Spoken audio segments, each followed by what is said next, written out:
Okay, so we're back. Looking at the USCAD on the 22 weeks H4 time frame. Same thing, trend following trades. Same drill. This is the overall view of the USCAD. You can see downward move again since May to now.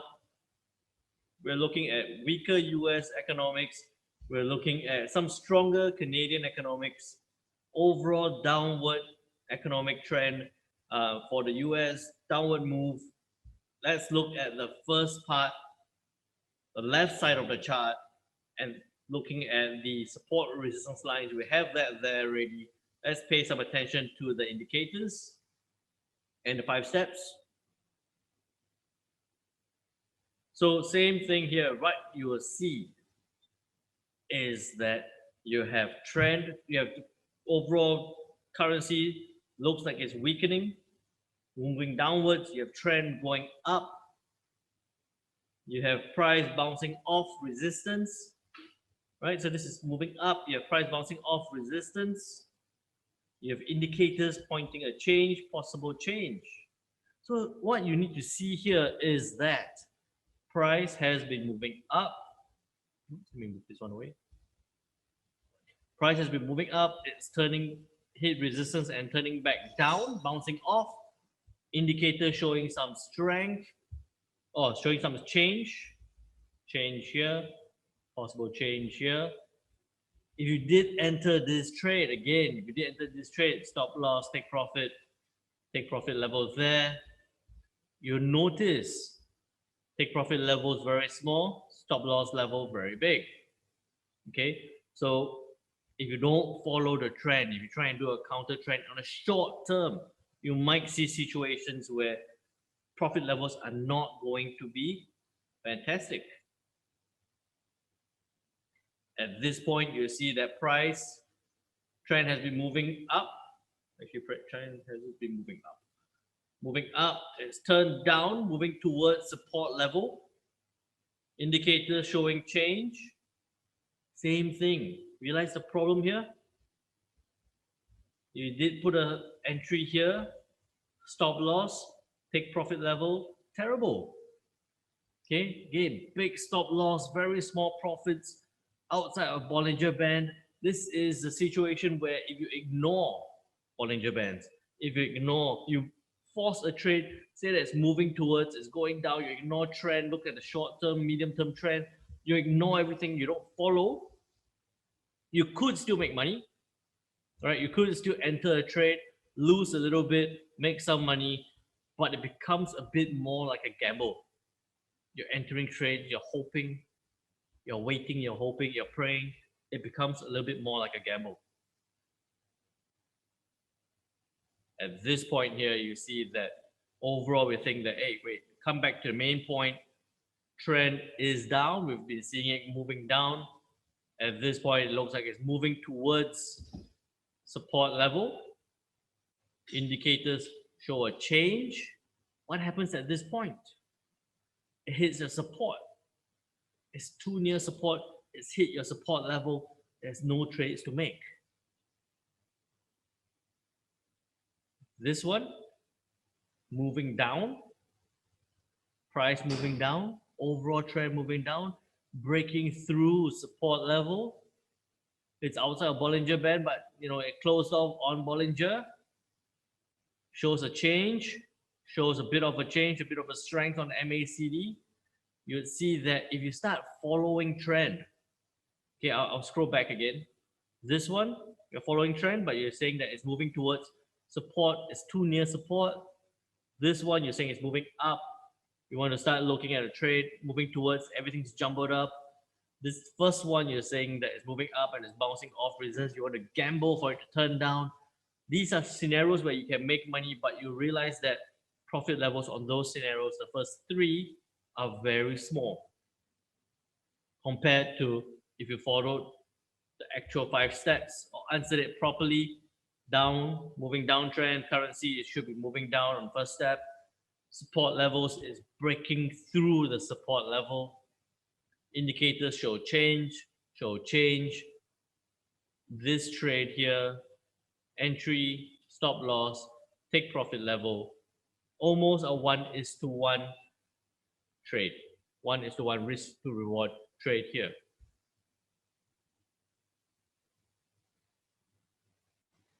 Again, repeating that whole process. I'll show you here, this one and this.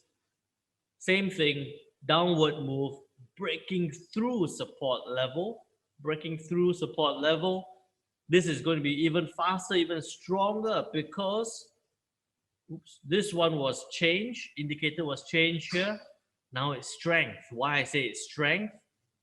Breaking through support level, you see that this is changing, but this is a big crossover on MACD. So you say entry, stop loss, take profit level, it goes down, down, down, hits your take profit level, you're out for trade. You would have gotten out at this point or this point, or at take profit level at this point. So every trade, you can have many reasons why you want to get out of your trade.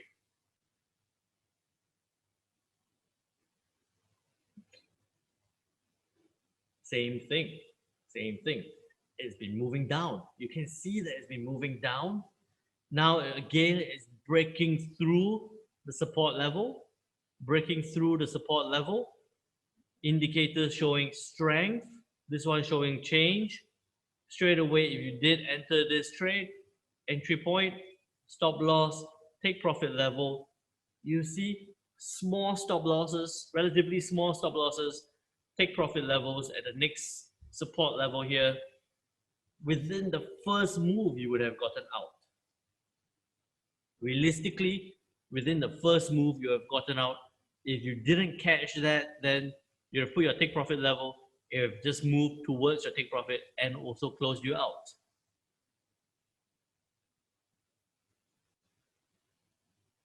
Again, it's coming down, it's breaking through the support level. And in this scenario, you'll see that it's not breaking through in one candle. It's actually came down, bounced on this support level and broke through slowly. So sometimes you don't see support levels breaking through by one candle. You might see it break over several candles, 2 or 3 candles downwards, breaking through the support level. This one shows change. This is faster MACD, so it starts to show some change. You could be looking at that trade again. Entry point, stop loss, take profit level. Straight away, outside of Bollinger Band, I would be out of that trade because it's outside Bollinger Band. I'll be out of that trade because it is outside Bollinger Band. If you didn't, it will have come down. It'll be close to your take profit level.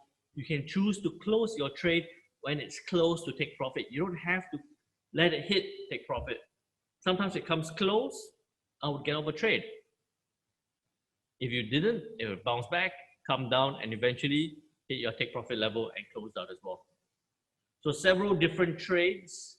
I've shown you some very bad examples, and those bad examples are trades that you will at some point jump into because you were tempted to get into a trade, or you would have felt that you could skip steps, or you would have felt that you could assume trend was moving up or trend was moving down, try and take a bit of a gamble, jump into trades before you should, or even answer your support and resistance lines questions differently. You would see that although you can make money on those trades, profits are small compared to a possible trade like that where profits are big and risks are small. So that's the first part of the Canadian.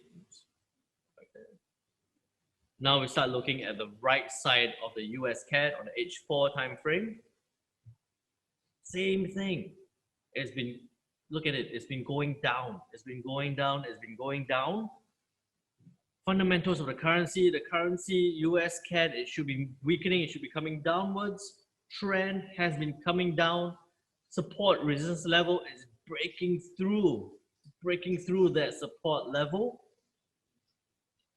Breaking through that support level, entry there, that shows strength, that shows a lot of strength. Stop loss up there, take profit levels down here.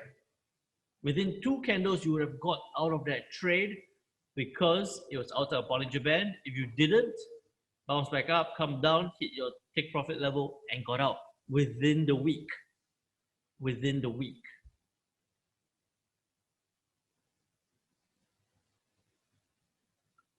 Next trade, coming down, same thing coming down. I moved this slightly to the left so you can see the candles here. Trend coming down, price breaking through. At this point, it's breaking through support again, showing you strength, showing you some strength or change. If you did enter there, stop loss, take profit here, stop loss on top. Look at what happened on this trade. If you didn't watch this trade, it would have gone up and hit your stop loss. It would have gone up and hit your stop loss. This would be a trade that you would have lost. One out of many, okay? But we know that we are winning more trades than we are losing. But if you were watching this trade, you would have gotten out at this point because it is way outside of Bollinger Band. Entry here. Outside of Bollinger Band, you would have gotten, or you should have gotten out of this trade. If you didn't, this will be a trade that you would have lost because your stop loss will be there, your take profit will be there.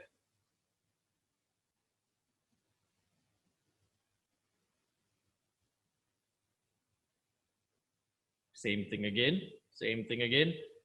Trend coming down, price is coming down, breaking through support level,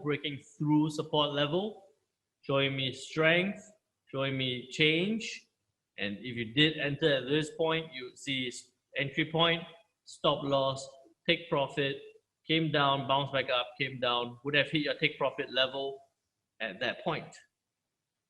I hope you see that it starts becoming a bit boring, right? I hope you see that it starts becoming a bit boring as you go through the 5 steps, because it's already that once you're familiar with it, there's only that few trades you're looking for. But you know that once you get into those trades, those are high probability trades. Same thing, coming down, it's all coming down. It's breaking support level. It's breaking that support level. It's showing you some strength. Same thing, entry there, stop loss, take profit level, sat there, came down way outside Bollinger. You could have closed there. If you didn't, turns back up, comes down, takes you out at take profit level. But what you see here, I hope you see here, is that your stop loss levels are very seldom triggered or very seldom even threatened, because you have that resistance level or you have that support level there protecting your stop loss. Oops, oh, that was it. Okay, so you see that USCAD 22 weeks, we had 11 trades. So we had 10, we had 12, and we had 11 trades. We have 33 trades over a 26-week period, just across 3 pairs: Aussie US, New Zealand US dollar, and the US CAD. So across 3 pairs, 26 weeks, we have 33 trades. Not all of them made money. A very high percentage of them did. But it is that exact point that I want to point out to you, that you're not looking, and I've repeated this several times now, you're not looking to keep entering trades. Have the 5 steps. Enter. You can even come to the point where you enter and let it run to either your take profits or your stop loss levels. It can be quite a hands-off trading experience. If you want to get into a very hands-on trading experience, what would happen is that you first have to build the experience, build the understanding on this H4. Make sure you're on the Traders Club, because it's where we start talking about H1 timeframes. We start looking at M15. We start looking at more news-triggered events, news-driven events. And that's where we start taking it to the next level. Even if you're on the H4 time frame, make sure you're on the Traders Club. guiding you through the H4, identifying weekly targets by the correlation table, by what to watch out for. Over these three charts, Aussie US, New Zealand US, and USCAD, if you imagine if you looked at 10 different charts, you wouldn't know which ones to pay attention to. That's why we try and filter it down for you in the Traders Club, giving you correlation tables, giving you volatility tables, all that information on the H4. You want more profits, you want more trades, H1, M15, even when you trade the news, that's where we go through that in the Traders Club. I know the link is in there already. If you're not already a Traders Club member, make sure you join.